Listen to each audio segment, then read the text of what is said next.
আপনারা দেখছেন বার্তা এক নজর।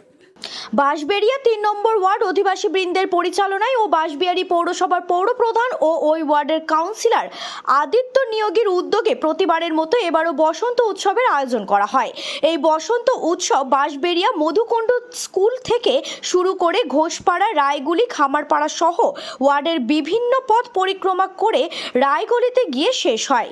শোভাযাত্রায় ছিল রণপা, ঢাক, নৃত্য সহ এলাকার ৮ থেকে ৮০ সকলেই। এই শোভাযাত্রায় পা মেলান মহিলারা। এক রঙের শাড়ি পরে এই শোভাযাত্রায় অংশগ্রহণ করে। আর এই শোভাযাত্রা দেখতে রাস্তার দুই পাশে বহু মানুষের উপস্থিতি ছিল। ঠিক একইভাবে বাঁশবেড়িয়া পৌরসভার ৫ নম্বর ওয়ার্ড অধিবাসী বৃন্দের পরিচালনায় ও কাউন্সিলর শর্মিলা মজুমদারের উদ্যোগে এক বসন্ত উৎসবের আয়োজন করা হয়। এই বসন্ত উৎসব ১ নম্বর রেলগেট থেকে শুরু করে মিলনপল্লী, সরকারি পল্লী, স্টেশন রোড হয়ে বিভিন্ন পথ পরিক্রমা করে ওয়ার্ডের। শোভাযাত্রা এলাকার ৮ থেকে ৮০ সকলেই মহিলারা বাসন্তী রঙের শাড়ি পরে শোভাযাত্রায় পা মেলান। ছিল বিভিন্ন ধরনের ট্যাবলো। আর এই শোভাযাত্রা দেখতে রাস্তার দুই পাশে বহু মানুষের উপস্থিতি ছিল।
না এখন বাড়িতে পড়বে, এখানে পড়বে, কোথায় পড়বে?